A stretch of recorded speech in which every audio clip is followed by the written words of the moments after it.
नमस्कार.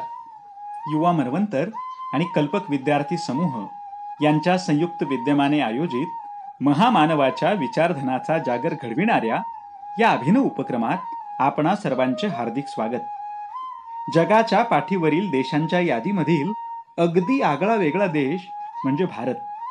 सिंधुस्थान, हिंदुस्थान, इंडिया अशा बहुअभिधानाने परिचित असलेला आपला हा देश.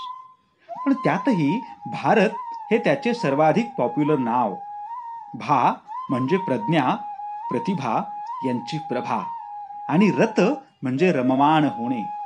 प्रज्ञा प्रतिभेच्या साधनेमध्ये रममाण झालेला देश म्हणून त्याचे नाव भारत. अशी समाज मनात रूढ असलेली एक व्युत्पत्ती. यासाठी अनेकानेक दाखले दिले जातात, पण वरील नामाभिधान सर्वार्थाने सिद्ध करणारा आधुनिक काळातील विद्वत व्यासंगाचा सगळ्यात ठळक दाखला म्हणजे डॉक्टर बाबासाहेब आंबेडकर. आपल्या अवघ्या 65 वर्षांच्या आयुष्यात बाबासाहेबांनी अतिशय महत्वपूर्ण कामे केली. दलित, शोषित, पीडितांचे जागरण, संघटन, प्रबोधन, संविधानाची निर्मिती आणि त्याच्या आधारे न्याय्य हक्कांचे संरक्षण. सहसा कुणी ज्या वाटेला जाणार नाही अशा समाजासाठी अनिवार्य असणाऱ्या विषयांवर मूलभूत स्वरूपाचे लेखन, संपादन असे हिमालयाच्या उंचीचे योगदान त्यांनी देशाच्या जडणघडणीत दिलेले आहे. परंतु या सगळ्यांसोबत आपल्या आरंभिक आयुष्यामध्ये प्रतिकूलतेची पर्वा न करता त्यांनी जो व्यासंग कमावला तो तमाम विद्यार्थी वर्गासाठी दीपस्तंभ ठरणारा आहे. म्हणून तर डॉक्टर बाबासाहेब आंबेडकर म्हणजे लोकसंग आणि व्यासंग यांचा दुर्मिळ समन्वय साधणारे अपवादभूत उदाहरण ठरतात. या महामानवाच्या महापरिनिर्वाणाला 64 वर्षे होऊन गेली आहेत, पण त्यांच्या विचारांची आणि दुर्मिळ अशा विद्वत साधनेची प्रासंगिकता आजही अबाधित आहे. म्हणून कठीण काळात या महामानवाचे स्मरण अधिकाधिक गडद व्हायला हवे. तरुण पिढीकडून त्यांच्या विचारधनाचे जागरण व्हायला हवे. असाच एक लहानसा प्रयत्न आम्ही युवा मनवंतर आणि कल्पक विद्यार्थी समूहाच्या माध्यमातून करतो आहोत. दिनांक 12 एप्रिल ते 17 एप्रिल 2021 या कालावधीत डॉक्टर बाबासाहेब आंबेडकरांच्या विचारधनाचा थोडक्यात परिचय करून देण्याचा प्रयास आमचे विद्यार्थी करणार आहेत. यामध्ये स्वतः बाबासाहेबांनी लिहिलेला ॲनिहिलेशन ऑफ कास्ट हा मूलभूत ग्रंथ, डॉक्टर धनंजय कीर लिखित डॉक्टर बाबासाहेब आंबेडकरांचे महत्वपूर्ण चरित्र, डॉक्टर भालचंद्र मुणगेकर यांचे द इसेन्शियल आंबेडकर, अरुंधती रॉय लिखित the doctor and the saint हे वादग्रस्त परंतु महत्वाचे पुस्तक. याशिवाय पद्मश्री दया पवार यांनी बाबासाहेबांचे सर्वस्पर्शित्व अधोरेखित करण्यासाठी संपादित केलेला ग्रंथ आणि द शेअर्ड मिरर या प्रतिष्ठित संस्थेचे संपादन असलेले what Babasaheb Ambedkar means to me अशा ग्रंथ संपदेचा या परिचय मालिकेत समावेश आहे. या निमित्ताने डॉक्टर बाबासाहेब आंबेडकरांचे चरित्र, कार्य आणि विचारधन यांच्या आधारे विद्यार्थ्यांनी स्वतःहून या महामानवाचे वेगळेपण आणि मोठेपण समजून घ्यावे एवढ्याच मर्यादित हेतूने आम्ही ही धडपड करतो आहोत. अर्थात या धडपडीत आमच्या विद्यार्थ्यांकडून काही चुका होतील, काही उणीवाही राहतील, परंतु या प्रवासातून त्यांच्या विवेकाचा जागर अविरत चालू राहील हा आशावाद आम्हाला महत्वाचा वाटतो. कोरोना कहराच्या हतबल करून टाकणाऱ्या या काळात ज्यांचे अवघे आयुष्य हेच संघर्षाचे समर होते अशा डॉक्टर बाबासाहेब आंबेडकरांचे कृतिशील स्मरण आपणा सगळ्यांना जगण्याची नवी उमेद मिळवून देईल अशी आमची अपेक्षा आहे. आपण आमच्या याही उपक्रमाला मनापासून दाद द्यावी ही नम्र विनंती. नमस्कार.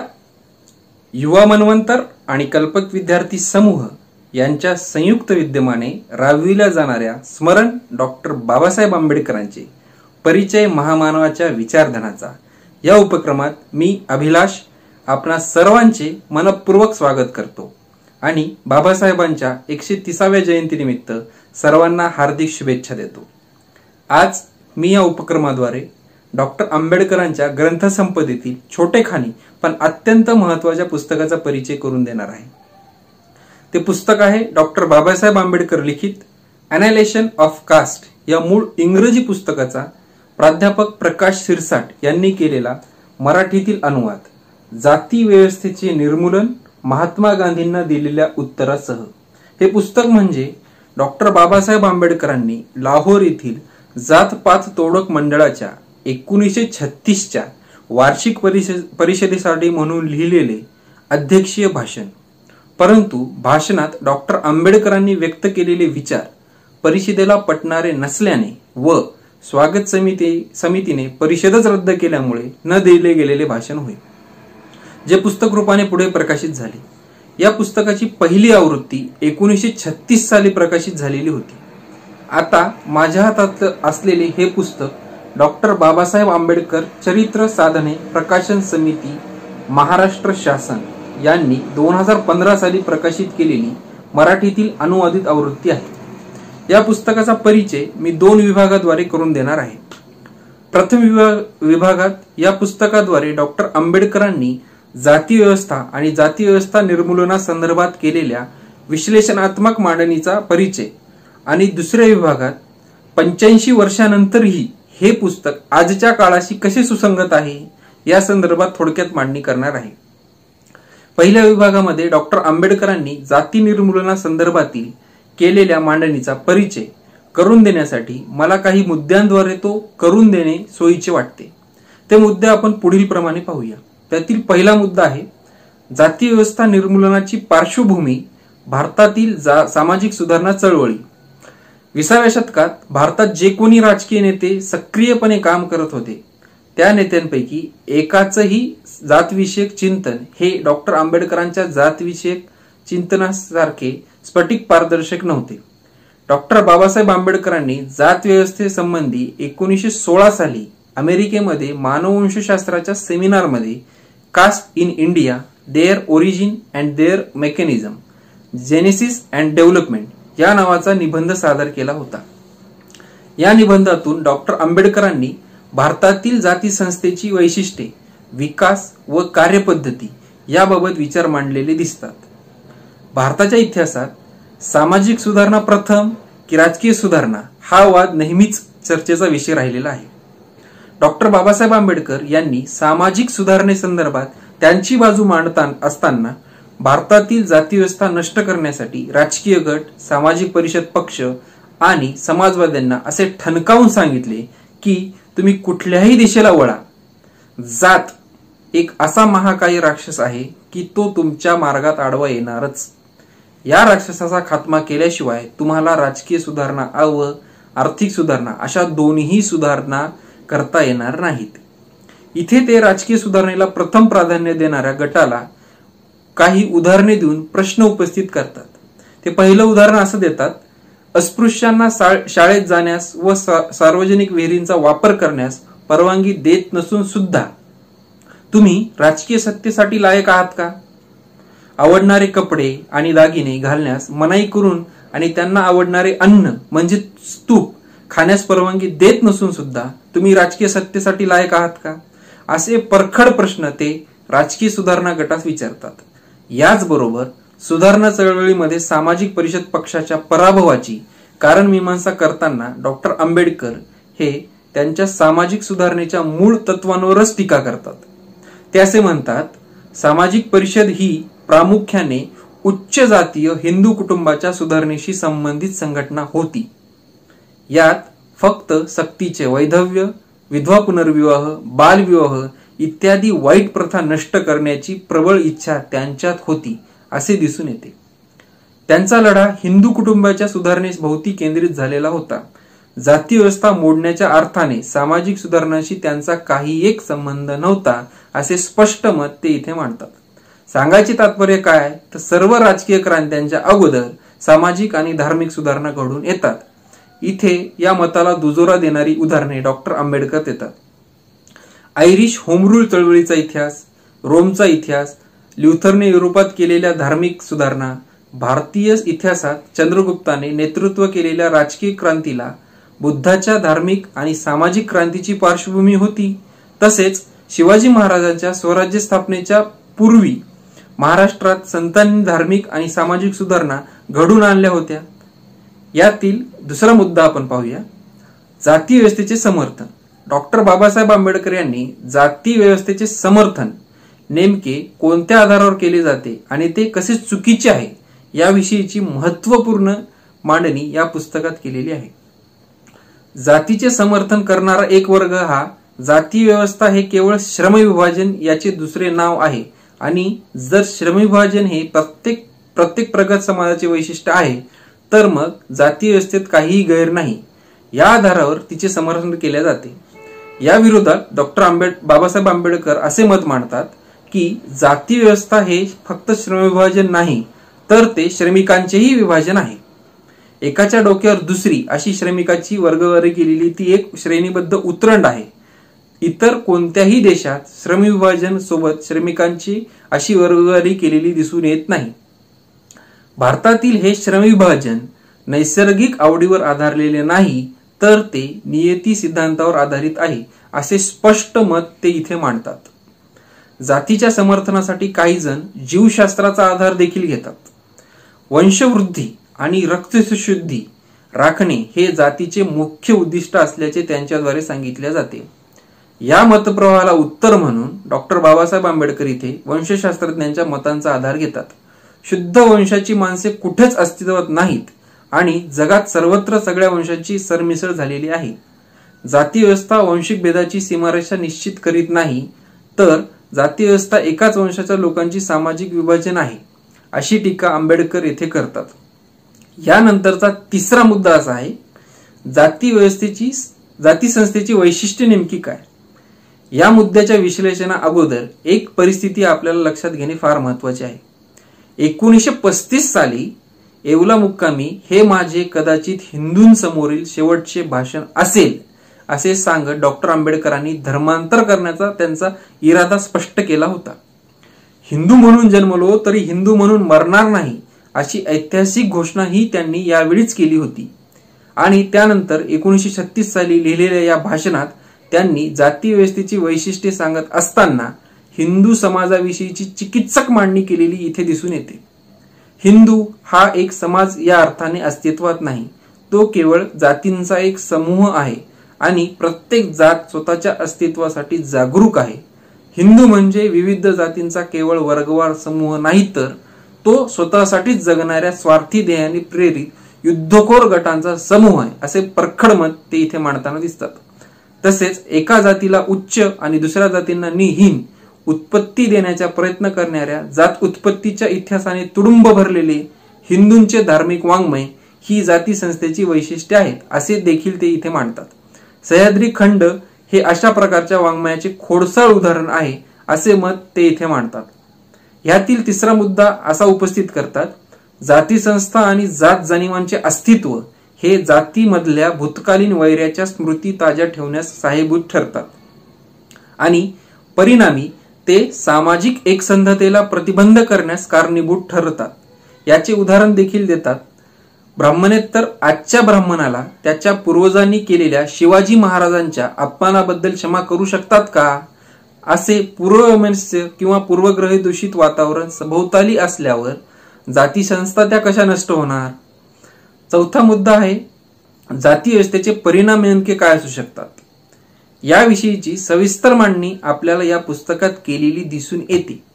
यात जात पंचायतीकडून जात अस्तित्व टिकून राहण्यासाठी पंचायतीकडून आखलेले जातीचे नियम मोडणाऱ्यांवर बहिष्कार टाकण्याचा अधिकार जात पंचायतीसच आहे. यामध्ये सामाजिक व्यवहार बंद केले जातात. आजही आपण भारतातील विविध भागातून याची अनेक उदाहरणे वर्तमानपत्रांतून वाचत असतो. याचे बोलके उदाहरण द्यायचे झालेच तर मी आपणास सैराट सिनेमातील दाखवण्यात आलेले जात पंचायतीचे आजचे वास्तव दृश्य पुढे दाखवू शकतो.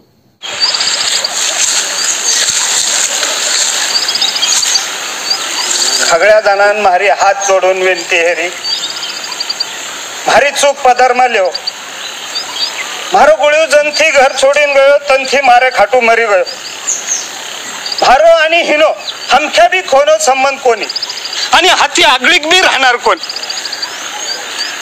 मग साऱ्या देवेन हात थोपेन बोल मारा गोळणी न देखाना 3 जगाना पावना आया होता। यो फाचा चली गया, मने हमख्या नरक में ढकलू नगा। तुम्हारे हाथ जोड़ीन गोड़ा पगत पड़ीन, मने हमख्या नरक में ढकलू नगा।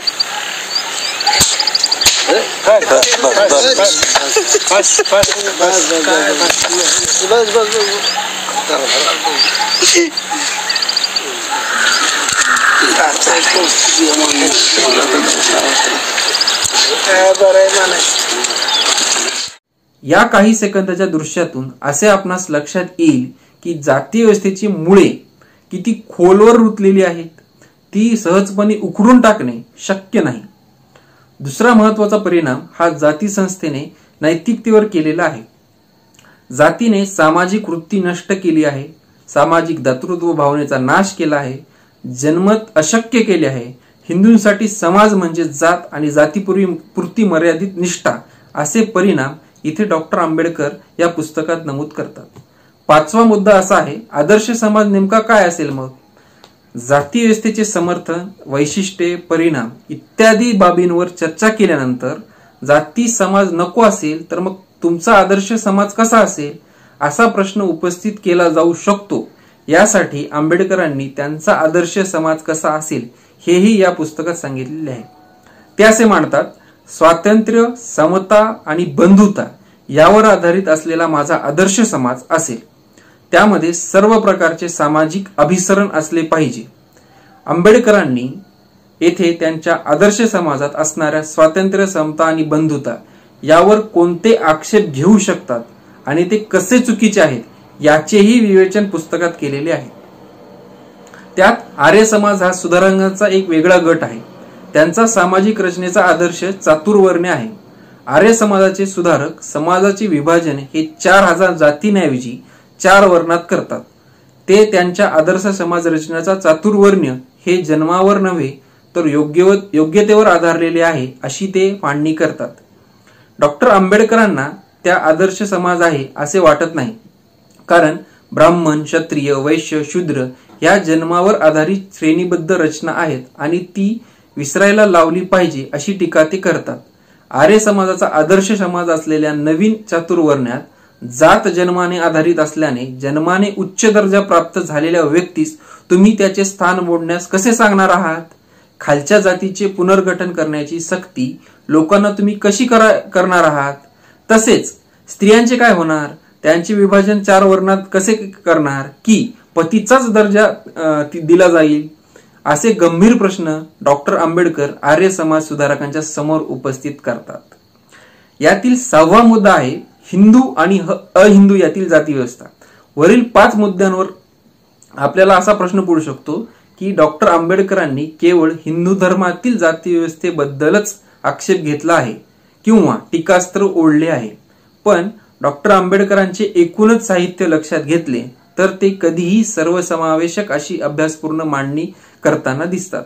तेव्हा त्यांनी इथे हिंदू आणि अहिंदू यांच्यातील जाती व्यवस्थेत असलेला फरक निरीक्षणातून मांडलेला दिसून येतो।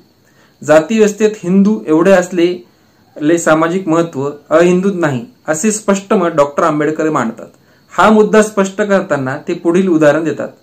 मुस्लिम व्यक्तीला जर त्याच्या धर्माबद्दल किंवा जातीबद्दल विचारले तर तो मुस्लिम आहे एवढेच सांगेल, तो त्याची जात सांगणार नाही व त्याच्या मुस्लिम धर्म या एवढ्याच उत्तराने आपले पण समाधान होते। आपण त्या व्यक्तीस तो शिया आहे की सुन्नी, शेख की सय्यद, खाटीक की पिंजारी असा प्रतिप्रश्न परत त्याला करत नाही। हेच शिखांच्या बाबतीत होते, जात की रोडा, मजहबी की रामदासी असे प्रतिप्रश्न आपण त्यांना पण विचारत नाही। पण या उलट जर एखाद्याने हिंदू आहे असे सांगितले तर तुमचे समाधान होत नाही, तुम्हाला त्याची जात विचारावीच वाटते किंवा ती शोधण्याचा प्रयत्न आपण प्रयत्नपूर्वक करतो, कारण हिंदूंच्या बाबतीत जात एवढी आवश्यक आहे की त्याच्या माहितीशिवाय ती व्यक्ती कोणत्या प्रकारची आहे, त्या व्यक्तीचा सामाजिक दर्जा काय आहे हे नक्की ठरवणे अवघड होते। जोपर्यंत आपणास एखाद्या व्यक्तीची जात कळत नाही तोपर्यंत आपणास तो आपल्यातील आहे की दुसऱ्यातील याबाबत खात्री होत नाही। इथे मी आक्रोश सिनेमातील एक दृश्यफीत आपणास दाखवू इच्छितो.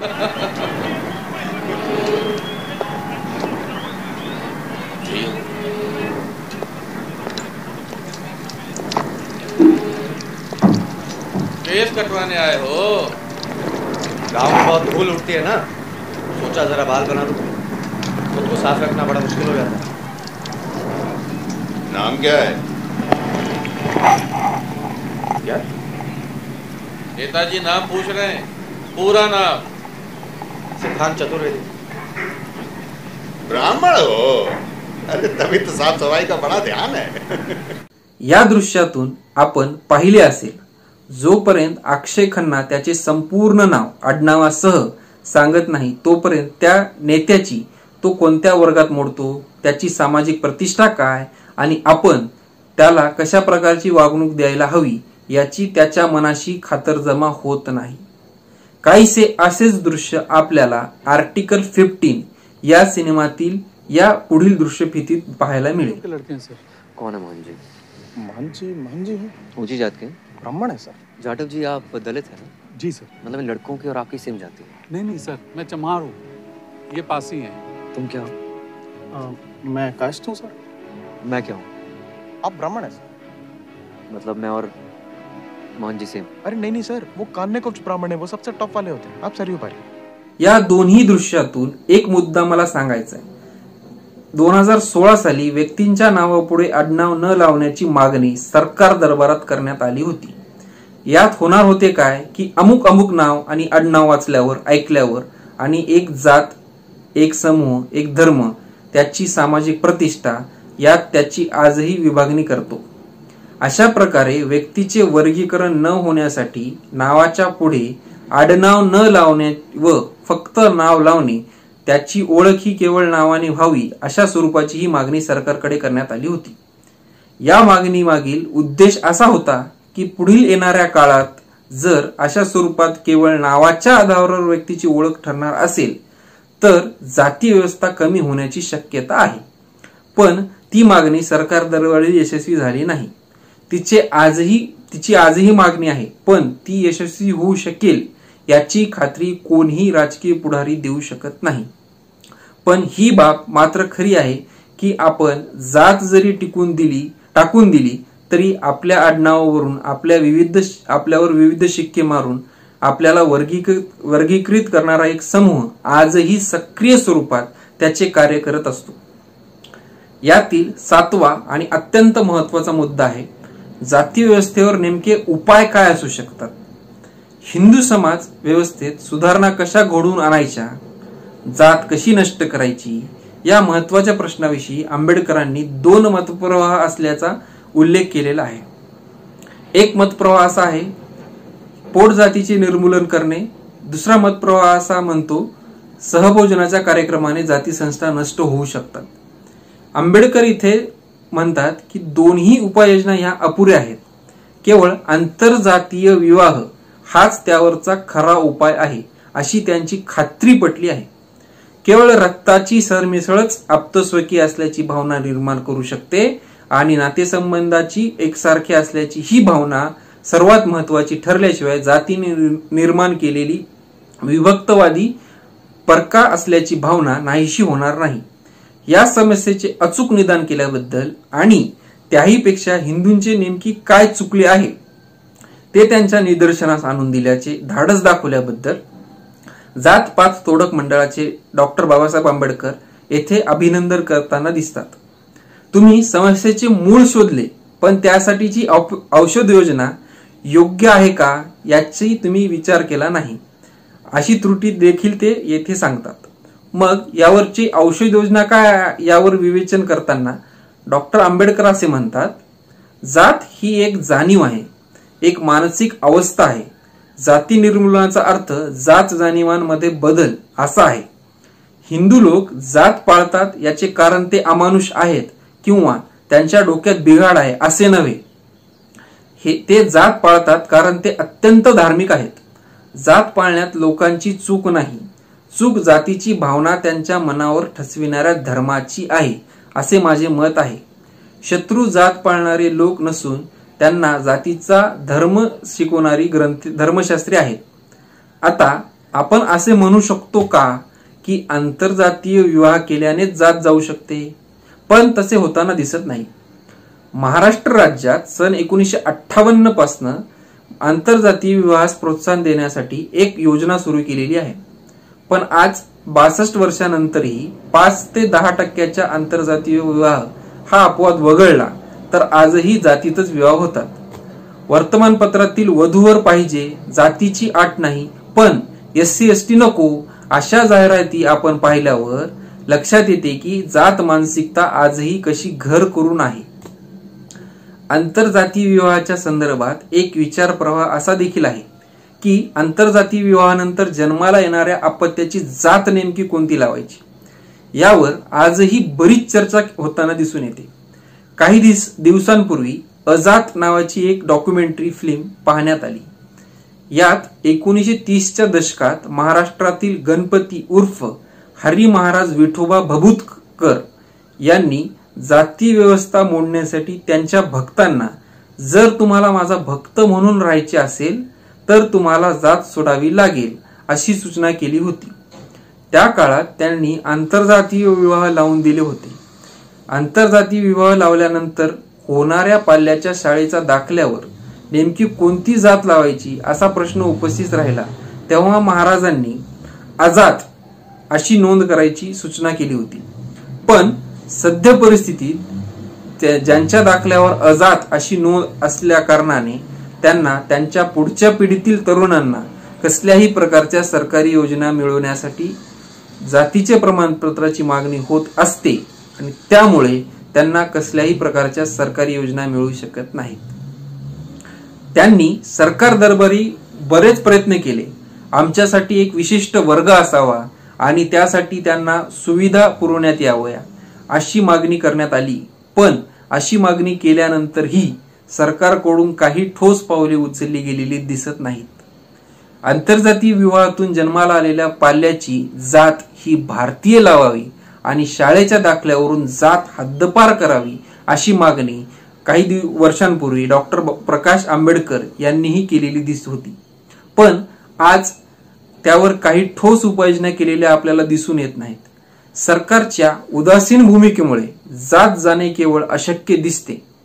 आंतरजातीय विवाहास प्रोत्साहन देणाऱ्या योजना खरे तर समाज सुधारण्यासाठी खूप चांगल्या जरी असल्या तरी लोकशाहीत जात हे भांडवल आहे.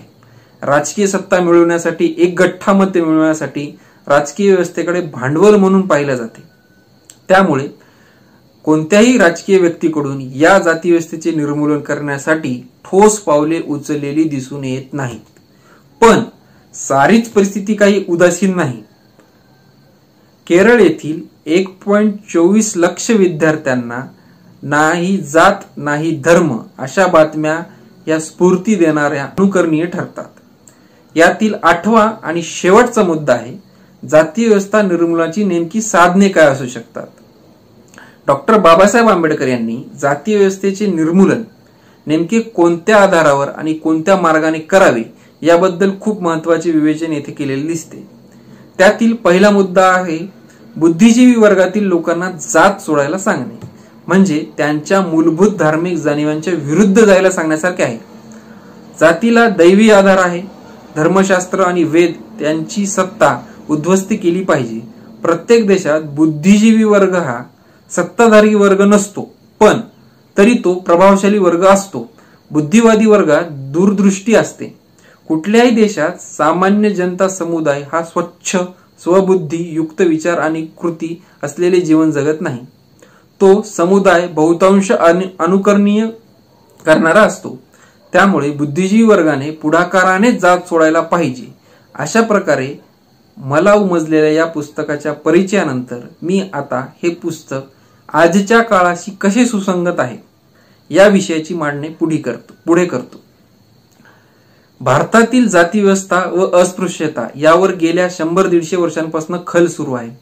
अजून हा विषय संपलेला नाही. औद्योगिकरणामुळे व नागरीकरणामुळे अस्पृश्यता कमी झाली आहे असे आपल्याला दिसून येईल, पण जातीयता अजूनही संपलेली दिसून येत नाही. भारतात जाती अस्तित्वात असताना जातीयता संपली आहे असे म्हणणे योग्य ठरणार नाही. भारताची राज्यघटना अंमलात येऊन आज 70 वर्ष पूर्ण झाली. या पार्श्वभूमीवर जातीय भेदाभेद काही प्रमाणात कमी झाला असेल, परंतु जाती प्रथा कायम आहे. जाती सर्वांनी आपल्याला टाकून दिसलेला दिसून येत नाही. आज घडीला जाती निर्मूलनाचा विचार हा फक्त तात्विक पातळीवर होऊन चालणार नाही, तर तो व्यवहारात येणे आवश्यक आहे. आज सक्तीचे वैधव्य, स्त्री भ्रूण हत्या, बालविवाह या जुनाट व अनिष्ट प्रथांशी आपणास घृणा वाटते, परंतु या सर्व अमानवी प्रथांचे मूळ असलेल्या जाती व्यवस्थेबद्दल आपणास तेवढा तिरस्कार वाटतो का, हा खरा प्रश्न आहे. तर त्याचे उत्तर नाही असेच असेल, कारण आपण पिढीजात परंपरेने जन्मतःच जातीच्या जोखडात अडकतो. दैनंदिन व्यवहारात आपण जात जगत असतो आणि आपणास यावर आक्षेप घ्यावासा देखील वाटत नाही. लोकशाही राज्यघटनेने जात निषिद्ध मानली नाही. जात जगणे हा काही कायद्याने गुन्हा आहे का? जाती व्यवस्था कायद्याद्वारे निषिद्ध ठेवलेली नाही. अशा अनेक कारणाने आपण जाती व्यवस्थेचा जोखड एका पिढीकडून दुसऱ्या पिढीकडे सुपूर्द करत आहोत आणि यात आपणास काहीही गैर वाटत नाही. तंत्रज्ञानाच्या दृष्टिकोनातून विचार केला तर आज जात जाणीवेचे स्वरूप बदललेले दिसून येते. सोशल मीडियातील विविध माध्यमातून आज तरुणाईच्या मार्फत जात वास्तव कसे टिकवून ठेवले जाते हे आपण नीटपणे निरीक्षण करून पाहिले तर कळून येईल. फेसबुक सारख्या माध्यमातून तर तुम्हाला जातीचे करोड लोकांचे ग्रुप सक्रिय असलेले दिसून येतील. तरुणाईने केवळ अशा प्रलोभनांना बळी पडून आपल्या जाती संदर्भातील एक जाणीव निर्माण करून चालणार नाही. केवळ व्हॉट्सअपी किंवा फेसबुकी शहाणीवच्या जोरावर आपली जात जाणीव गडद करून देखील चालणार नाही. जर खरेच भारतीय समाज व्यवस्था सक्षम करायची असेल तर जाती व्यवस्था निर्मूलनाविषयी चर्चा, वाद प्रतिवाद, अभ्यासू मांडणी करणे, आजच्या 21व्या शतकात जाती व्यवस्थेचे समर्थनीय कारणे शोधून काढून त्यावर सक्रिय असे उपायही सुचविले पाहिजेत. सोशल मीडियाचा वापर करून आपण हे करू शकतो, पण तिला एक अभ्यासाची बैठक देखील असणे फार महत्वाचे. आज सोशल मीडियाच्या माध्यमातून तरुण हा भरकटवल्या जातोय. त्याची म्हणून एक मानसिकता पक्की करून त्याला त्याच्या जात जाणीव करून देण्यासाठी काही दूषित विचाराच्या प्रवृत्ती सक्रिय आहेत. हे जाणून घेऊन तरुणाईने ह्या प्रश्नांना वाट मोकळी करून दिली पाहिजे. आणखीन एक वेगळ्या प्रकारचा तरुणाईचा वर्ग आहे जो अधूनमधून निर्माण होणाऱ्या स्फोटक परिस्थितीत व्यक्त होत राहतो. ठासून भरलेली अस्वस्थता, आपण आपल्या अस्मितांना कुरवाळत, प्रतीकांना जोजवत हा वर्ग काही घोषणांना जन्माला घालून आपल्या जातीची आयुधांना धार लावत असतो. गर्वच नाही तर माज आहे अमुक अमुक असल्याचा हे अगदी सरसकट ऐकायला मिळायला लागतं. कोणतीच जात याला अपवाद नाही. ह्या परिस्थितीत बदल घडून आणायचा असेल तर नक्कीच हे पुस्तक आजही प्रत्येकानं वाचायला पाहिजे. दरवर्षी डॉक्टर बाबासाहेब आंबेडकर यांची जयंती किंवा महापरिनिर्वाण दिन असेल तेव्हा त्यांच्या वैचारिक उपदेशाचे फोटोज सोशल मीडियावर आपणास हमखास पाहायला मिळतात. त्यातीलच एक उपदेश असा आहे, शिका, संघटित व्हा व संघर्ष करा. पण या उपदेशाचाच मर्यादित अर्थ घेतलेला निरीक्षणातून दिसून येतो. माझ्या दृष्टीने तो असा आहे, शिका, जाती जाती पुरते संघटित व्हा आणि जात अस्तित्व टिकवण्यासाठी संघर्ष करा. कारण 85 वर्षांपूर्वी लिहिलेल्या या पुस्तकाचे संदर्भ आज सभोवताली पाहायला मिळतात. अगदी उच्च शिक्षण घेत असणारे सगळेच जात जाणीव घेऊन जगत असतात. जातीचे अस्तित्व टिकवण्यासाठी प्रयत्नशील असतात. याला काही अपवादात्मक व्यक्ती असतील तर त्यांनाही त्यांच्या आचरणावरून, आडनावावरून एका समाजाचा, जातीचा, वैचारिक विचारधारेचा शिक्का मारून आपण मोकळे होतो. आता 2021 हे साल सुरू आहे. आपण केवळ 15 वर्षे दूर आहोत या पुस्तकाचे आणि त्यात डॉक्टर आंबेडकरांनी मांडलेल्या अमूल्य विचारांचे शताब्दी वर्ष साजरे करायला. तेव्हा घडून गेलेला भूतकाळ आपण आज बदलू शकत नाही, पण भूतकाळाचीच पुनरावृत्ती न करता येणारा भविष्यकाळ पुढच्या पिढीसाठी जात अस्तित्वात नसलेला असू शकतो का? यासाठी आपण आपल्या परीने काय करू शकतो, याविषयीची समाज जागृती कोणत्या मार्गाने करता येईल, जात जाणीव विसरणे किंवा जात टाकून देणे आपल्या पुढच्या पिढीला कसल्याही जात आधारित सुविधा मिळता केवळ तो आम्ही भारताचे लोक या तत्वावर सुंदर आयुष्य जगेल अशा प्रकारची सुरुवात इतरांच्याही पेक्षा स्वतःपासून करता येईल का? हा विचार आपण प्रत्यक्ष अंमलात आणू शकतो का? गिव्ह अप द कास्ट असे महत्वाचे कार्यक्रम आपण सोशल मीडियाच्या माध्यमातून चालू शकतो का? अशा अनेक जाती निर्मूलनासाठी आवश्यक असणाऱ्या कल्पना आपल्या समोर केवळ प्रश्नार्थक चिन्ह म्हणून जरी उभ्या राहत असल्या तरी मला एवढा विश्वास आहे, आपण स्वतः हे पुस्तक नीट वाचल्यावर आपण आपली मन ही जात आणि धर्माची चौकट नक्कीच भेटतील. इथे मी जाहीर करतो की पुस्तकातील शेवटचा डॉक्टर बाबासाहेब आंबेडकर आणि महात्मा गांधी यांच्यात झालेला पत्रव्यवहाराचा भाग मी मुद्दामहून टाळतोय, कारण या दोन्ही महापुरुषांच्या विचारधनाचा मी अभ्यासक नाही. तो पत्रव्यवहार आपण प्रत्यक्ष वाचावा आणि समजून घ्यावा ही अपेक्षा मी इथे करतो. या पुस्तकाविषयी मांडलेला परिचय हा माझ्या आकलन शक्तीप्रमाणे आणि मला भावल्याप्रमाणे करून देण्याचा प्रयत्न मी केलेला आहे. सत्य असत्याशी मन केले ग्वाही, मानिले नाही बहुमता या संत तुकाराम महाराजांच्या रचनेप्रमाणे मी सर्व तरुण मित्रांना विनंती करतो की आपण हे पुस्तक वाचावे आणि आपण हे पुस्तक वाचल्यानंतर तुम्हास वेगळे अनुभव येऊ शकतात. त्या अनुभवावरून तुम्ही जाती व्यवस्थेचे निर्मूलन करण्यास समाज जागृती कराल हा आशावाद आहे. पण शोकांतिका अशी आहे की 1936 नंतर जातीच्या अनुषंगाने डॉक्टर बाबासाहेब आंबेडकरांच्या अमूल्य चिंतनाचा वारसा पुढे न्यायला हवा होता, पण दुर्दैवाने असे झाले नाही. आपल्या समाज मानसिकतेच्या वाचनाचे दारिद्र्य असल्याने या पुस्तकाचा अमृत महोत्सवी वर्ष निमित्ताने केवळ 15 रुपये अशा अल्पदरात महाराष्ट्र शासनाने प्रकाशित केलेले हे पुस्तक अजूनही खास करून तरुणाईच्या वाचनातून दुर्लक्षित आहे. तेव्हा आजच्या जयंती दिनानिमित्त मी तरुणांना असे आवाहन करतो, जर तुम्हाला डॉक्टर बाबासाहेब आंबेडकरांचे विचारधन समजून घ्यायचे असेल तर हे अल्पदरातील पुस्तक उपलब्ध असलेले पुस्तक तुम्ही नक्कीच वाचा, इतरांनाही सांगा. डॉक्टर बाबासाहेब आंबेडकरांचा हा वैचारिक वारसा सर्वधीर प्रवाहित होण्यासाठी आपण असेच प्रयत्नशील असू, सदैव निरंतर. धन्यवाद.